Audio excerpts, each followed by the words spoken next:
Assalamualaikum semuanya, ketemu lagi bersama saya Fauzi. Apa kabar kalian semua? Baik-baik aja kan?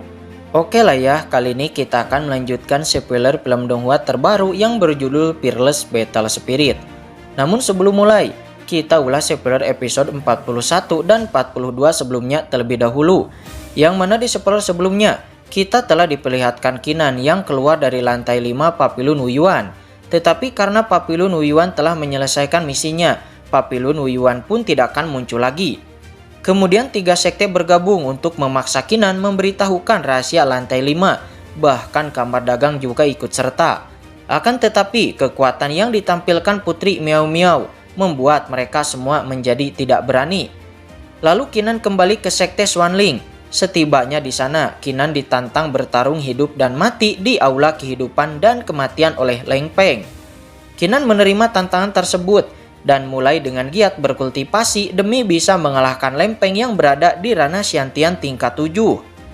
Kinan juga meminjam banyak pil obat dari semua orang sekte Xuanling dan bahkan meminjam dari Ouyang Jun. Dan akhirnya Kinan berhasil meningkatkan level Martial Spirit Dewa Perang. Baiklah, daripada kalian semua penasaran, kita akan segera masuk ke isi ceritanya.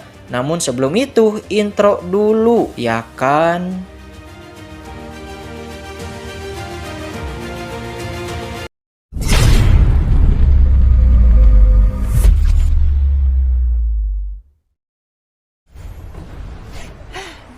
Kinan kemudian berkultivasi dan lalu mendapati bahwa setelah Martial Spirit Dewa Perang levelnya meningkat, kecepatan kultivasi Kinan juga menjadi lebih cepat dan berhasil menerobos ranah Xiantian tingkat 3. Namun Kinan kemudian kebingungan tentang bagaimana menyalurkan energi sejati untuk bisa mencapai ke tingkat 4. Namun kemudian sang putri Miao Miao datang dan lalu mengatakan, "Apakah itu saja kamu tidak tahu?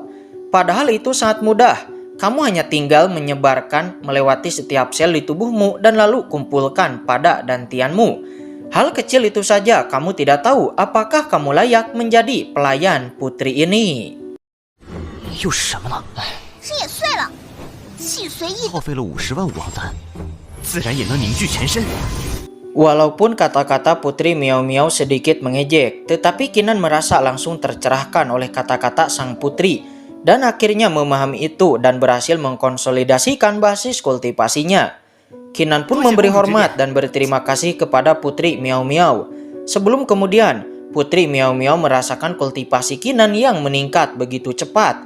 Membuat Putri Miao Miao bertanya, "Apa sebenarnya yang kamu lakukan? Kenapa kamu meningkat begitu cepat?" Namun Kinan yang tidak ingin menjawab pertanyaan itu langsung saja mengalihkan pembicaraan dengan mengatakan bahwa, "Tuan Putri, kamu sekarang lebih cantik daripada kemarin." Namun sang putri tidak termakan omongan Kinan dan lalu kembali berkata, "Kamu jangan mengalihkan pembicaraan. Katakan padaku apa yang kamu lakukan di belakangku." Kinan tidak menjawab pertanyaan Putri Miao Miao. Namun Kinan cukup penasaran setelah Martial Spirit Dewa Perang meningkat. Apakah mata Dewa Perang juga meningkat atau tidak? Segera Kinan mencoba mata Dewa Perang kepada Putri Miao Miao. Lalu Kinan mendapati bahwa ternyata di tubuh Putri Miao Miao ada luka dalam yang mana basis kultivasi Putri Miao Miao sekarang bukanlah kultivasi yang sebenarnya. Karena kultivasi asli Putri Miao Miao sepertinya terluka dan masih dalam tahap pemulihan. Untuk menuju ke puncaknya lagi, hal itu membuat Kinan bertanya-tanya sebenarnya apa tingkat kultivasi Putri Miao Miao yang sebenarnya. 比昨天更漂亮了。转移话题。不是武皇将，这是 Kemudian Kinan ingin meminjam energi spiritual kuno. Akan tetapi Putri Miao Miao menolaknya. Jika mau, Kinan harus menukarkannya dengan 100.000 pil. Kinan tidak memiliki pil sekarang, namun dia berjanji akan membayarnya nanti. Tapi Putri Miao Miao tidak percaya begitu saja dan lalu dia membuat sebuah surat perjanjian. Kinan pun mau tak mau menandatangani surat perjanjian itu. Namun Putri Miao Miao malah meminta Kinan untuk memijat kakinya. Alhasil Kinan pun sangat marah. Dia merasa ini sudah kelewatan. Akan tetapi Putri Miao Miao mengancam Kinan dengan surat perjanjian.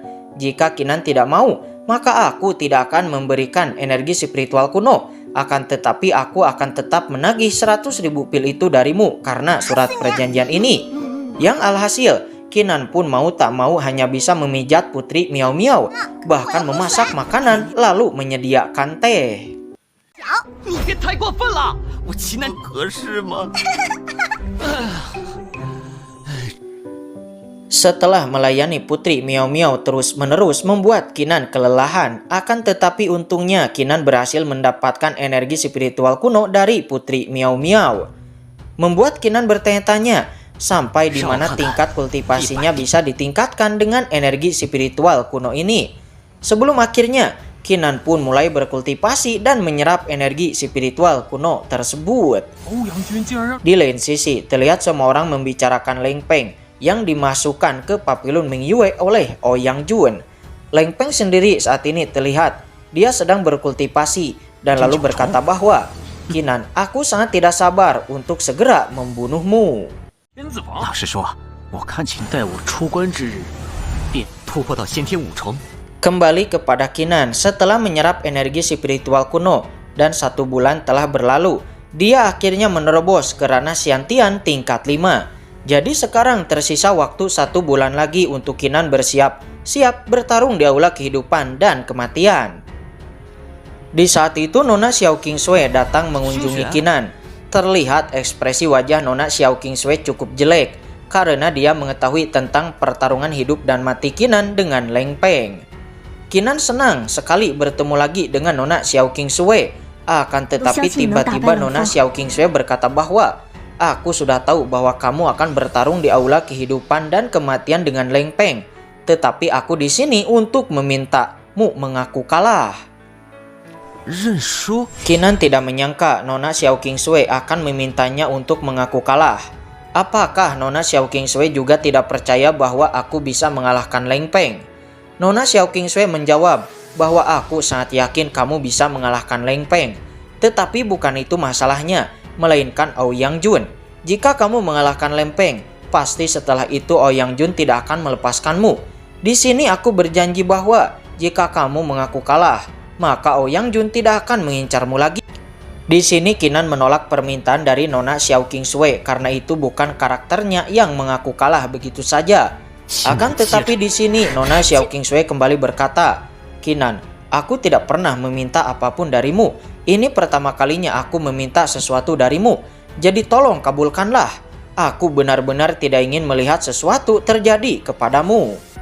Akhirnya, melihat keseriusan dari Nona Xiao Qingshui, Kinan pun hanya bisa menghela napas dalam dan lalu mengiyakan permintaan dari Nona Xiao Qingshui dan dirinya akan mengaku kalah. 不，只有这次。秦南主动。 Tidak lama, berita Kinan yang mengaku kalah pun tersebar luas di antara para murid. Xiao Leng yang mendengar berita itu dari para murid lainnya pun merasa tidak percaya. Dia langsung memarahi para murid itu dengan mengatakan bahwa kalian semua jangan menyebarkan rumor tidak benar. Jika tidak, jangan salahkan aku bertindak kasar. Para murid itu mengatakan kepada Xiao Leng bahwa kami semua tidak berbohong karena berita ini disebarkan sendiri oleh para penatua. Di saat Xiao Leng benar-benar marah, tiba-tiba Nona Cuyun menghentikan Xiao Leng. Nona Cuyun mengatakan bahwa berita itu benar dan aku telah memverifikasinya sendiri kepada Kinan. Hal itu membuat Xiao Leng, Nona Cuyun, Wang Long, Moji San, dan Ao Su merasa tidak percaya karena ini bukanlah karakter Kinan yang mereka kenal.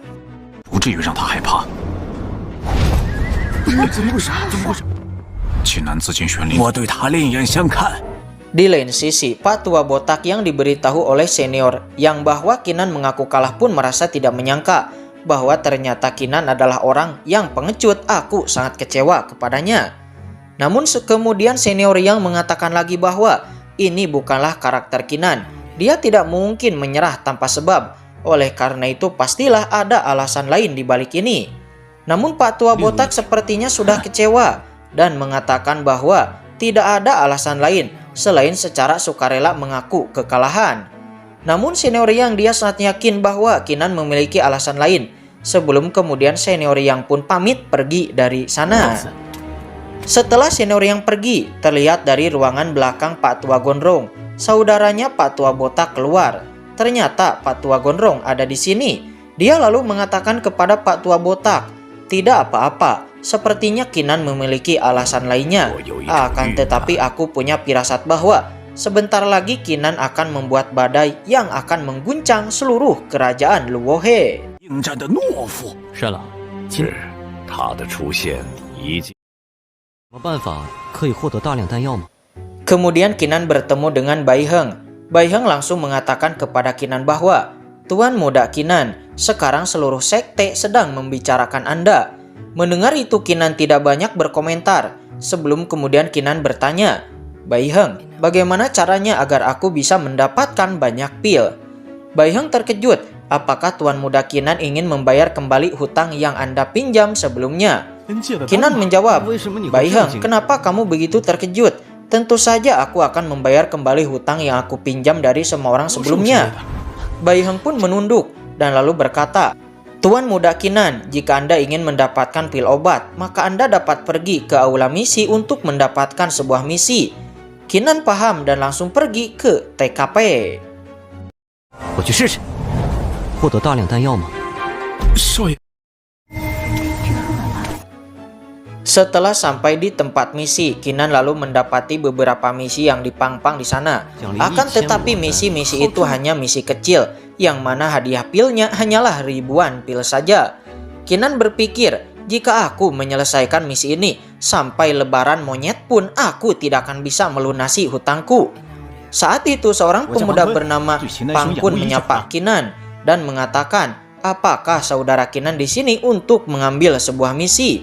Kinan menjawab, "Yah," dan lalu Pangkun menawarkan sebuah misi kepada Kinan, yang mana misi itu adalah pergi ke pegunungan Longhu untuk berburu monster, yang mana setiap monsternya akan dihadiahi dengan banyak pil obat.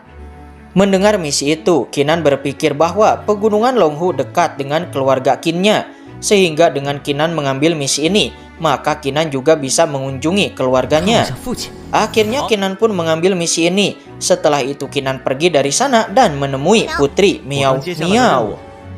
Kinan menjelaskan tentang misinya kepada Putri Miao Miao, dan Kinan berencana untuk mengajak Putri Miao Miao bersamanya. Putri Miao Miao langsung setuju ketika mendengarnya dan mengatakan bahwa kebetulan juga putri ini memiliki beberapa misi di pegunungan Longhu. Dan di sini Putri Miao Miao mengatakan bahwa aku juga memiliki misi untukmu.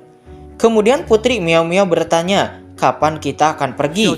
Kinan menjawab bahwa sekarang juga kita akan pergi. Mereka berdua pun pergi meninggalkan sekte Xuanling. 只有这一次啊！这还差不多。段时间，行啊，秦南已经离开玄灵宗。 Di lain sisi, terlihat Ouyang Jun dan juga Leng Peng sedang membicarakan Kinan yang pergi meninggalkan sekte Xuanling. Di sini Ouyang Jun memiliki rencana jahat, yang mana dia memerintahkan para bawahannya untuk membunuh Kinan di sana. Namun Leng Peng mengatakan bahwa ada penatua kehormatan Putri Miao Miao di samping Kinan itu akan merepotkan. Namun sepertinya Ouyang Jun memiliki rencana lainnya. 开玄灵宗了，我听说啊，是呀，那就让他多活。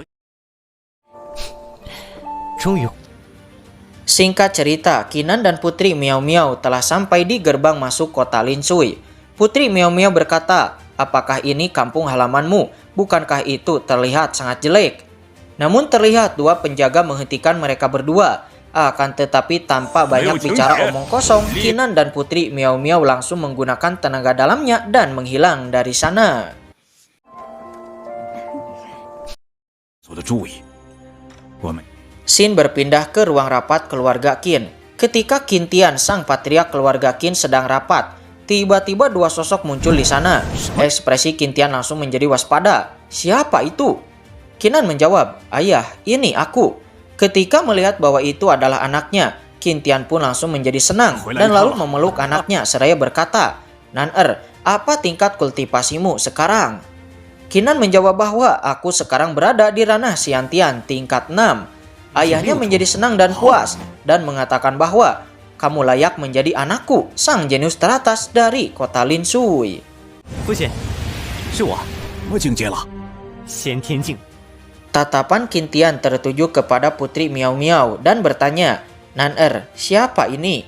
Kinan langsung memperkenalkan bahwa dia bernama Putri Miao Miao, seorang penatua kehormatan dari sekte Xuanling, dan datang ke sini bersamaku untuk menjalankan sebuah misi di pegunungan Longhu. 行，你们不能去。 Mendengar misi Kinan, Qintian langsung terkejut dan sontak saja melarang Kinan untuk jangan pergi ke pegunungan Longhu. Karena sekarang pegunungan Longhu telah disegel oleh 4 keluarga besar. Kinan mengerutkan kening. 4 keluarga besar. Sang ayah langsung saja menjelaskan bahwa 4 keluarga besar juga merupakan kekuatan yang sangat kuat di kerajaan Luohe. Walaupun reputasinya tidak sebagus 4 sekte, tetapi 4 keluarga besar juga tidak bisa diremehkan. Dan semua master hebat dari 4 keluarga besar telah memasuki kedalaman pegunungan Longhu. Kinan meminta ayahnya untuk jangan khawatir kepadanya, karena sekarang aku adalah murid sekte Xuanling. Jadi 4 keluarga besar itu tidak akan berani melakukan apapun kepadaku. Namun walaupun begitu, sang ayah masih khawatir, karena sebelumnya dia dan seluruh keluarga Qin mendengar bahwa ada auman naga dan auman harimau di kedalaman pegunungan Longhu. Namun hal itu malah membuat Kinan berpikir, ada auman naga dan auman harimau itu pasti adalah harta karun di pegunungan Longhu. Awalnya Kinan berpikir bahwa itu hanyalah legenda, tetapi ternyata itu memang benar adanya. Namun sepertinya 4 keluarga besar ingin memonopoli harta karun tersebut. 四大家族自落后，若是平时宝线，我一直有本宫 Putri Miao Miao berkata kepada Qintian untuk jangan khawatir karena 4 keluarga besar itu tidak ada apa-apanya di depan putri ini. Kata-kata Putri Miao Miao membuat Qintian dan Paman Tiesan terkejut. Namun kemudian Kinan langsung menjelaskan bahwa Putri Miao Miao adalah ahli yang kuat di ranah Wuzhong, jadi ayah dan paman tidak perlu khawatir.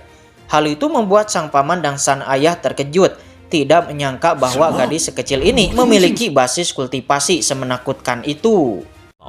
说什么我也要分一不足为惧。什么？再不去龙虎山， Putri Miao Miao memarahi Kinan untuk segera pergi ke pegunungan Longhu dan jangan berbicara omong kosong lagi di sini. Jika tidak, mungkin hartanya akan diambil oleh orang lain.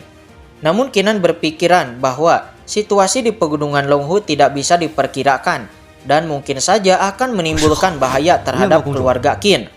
Alhasil Kinan meminta Putri Miao Miao untuk membuat sebuah formasi pelindung di markas keluarga Qin. Putri Miao Miao setuju, akan tetapi dengan syarat Kinan harus melakukan sesuatu hal lainnya untuknya di pegunungan Longhu. Demi keselamatan keluarga Qin, Kinan pun hanya bisa menyetujuinya. Dan segera Putri Miao Miao pun langsung membuat sebuah formasi besar di markas keluarga Qin. 一个护族大阵，可以，你就这么多废话。 Melihat formasi yang dibuat oleh Putri Miao Miao, Qintian terkejut. Dia yakin bahwa dengan formasi ini, seorang ahli Wu Wang pun tidak akan bisa menerobos masuk. Beberapa saat kemudian, Putri Miao Miao telah selesai menetapkan formasinya, lalu meminta Kinan untuk ayo cepat pergi ke pegunungan Longhu. Kinan mengerti dan lalu memberi hormat untuk meminta izin pergi sekarang kepada ayahnya.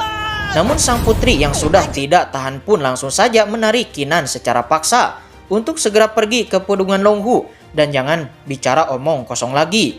Sementara Paman Tiesan dan Qintian melihat punggung Kinan dengan banyak harapan di mata mereka berdua. 现在总可以走，王国在真多。走了，家主，把这2份地图上的东西给我找来。 Setelah sampai di pegunungan Longhu, Putri Miao Miao langsung saja memberi Kinan 2 buah peta. Dia menjelaskan bahwa kamu harus mendapatkan 2 harta karun yang ada di peta ini untukku. Sementara aku ada urusan lain. Kamu mau pergi kemana? Teriak Kinan kepada Putri Miao Miao. Akan tetapi sang putri tidak mendengarkan Kinan sebelum kemudian melesat pergi. Tentu saja Kinan sangat kesal. Akan tetapi kemudian dia hanya bisa menuruti perintah Putri Miao Miao. 南方亲戚。 Kinan menyusuri peta pertama dan singkat cerita Kinan berhasil mendapatkan harta karun pada peta pertama dan hartanya terlihat itu adalah sebuah batu biru yang mengandung kekuatan waktu. Kita sebut saja batu biru waktu. Ketika Kinan akan mengambil harta batu biru waktu itu, Tiba-tiba batu biru waktu itu menghindari Kinan. Layak menjadi harta batu biru waktu, ternyata sudah memiliki sedikit kecerdasan. Namun tetap saja batu biru waktu itu pun ditangkap oleh Kinan. Namun setelah Kinan mendapatkan harta itu, tiba-tiba satu ekor monster, kita sebut saja monster kumbang biru, menyerang Kinan.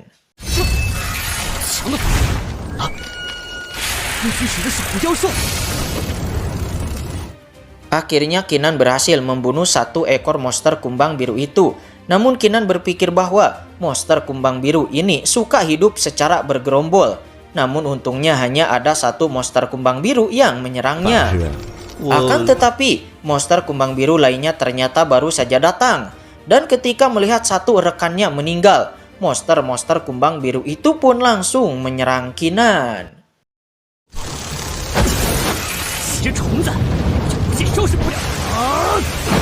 Kinan berhasil membunuh beberapa kumbang biru itu. Akan tetapi tiba-tiba kumbang-kumbang biru lainnya kembali bermunculan dengan jumlah yang lebih banyak dari sebelumnya, membuat Kinan berada dalam posisi yang tidak bagus. Dan bahkan saat ini Kinan telah terluka. Lalu Kinan memutuskan untuk melarikan diri. Akan tetapi monster-monster kumbang biru itu tetap saja mengejarnya, sehingga Kinan mau tidak mau harus mengalahkan mereka semua. Dan di saat itu Kinan pun terpikirkan bahwa monster kumbang biru itu takut akan api. Sehingga kemudian setelah menyadari hal itu, inilah yang terjadi.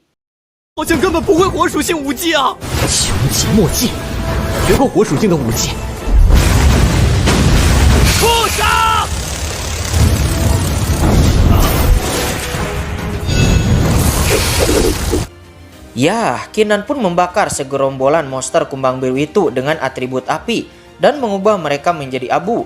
Dan lalu semua monster kumbang biru yang telah dibunuh oleh Kinan juga bisa ditukarkan ke aula misi untuk mendapatkan pil obat. Setelah memulihkan cedera sebelumnya, Kinan lalu kembali menyusuri peta yang kedua. Singkat cerita, Kinan telah sampai di titik lokasi peta, yang mana harta yang disebut bunga 9 perubahan harusnya ada di sini. Namun Kinan tidak mencium bau tanaman obat sedikit pun di sini, membuatnya berpikir apakah bunga 9 perubahan itu telah diambil oleh orang lain. Sehingga Kinan pun untuk memastikannya langsung merilis mata Dewa Perang. Sebuah bunga muncul di penglihatan Kinan. Kinan baru menyadari sesuai namanya, bunga 9 perubahan itu bisa berubah-ubah bentuk, yang membuat orang biasa tidak akan bisa melihatnya. Untungnya Kinan memiliki mata Dewa Perang. Di saat Kinan akan menangkap bunga 9 perubahan, tiba-tiba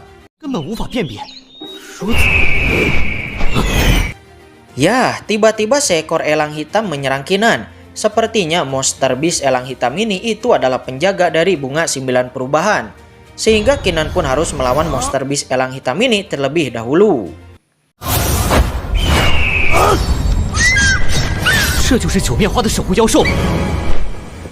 Akhirnya Kinan berhasil mengusir monster beast elang hitam itu sebelum kemudian mengambil bunga 9 perubahan.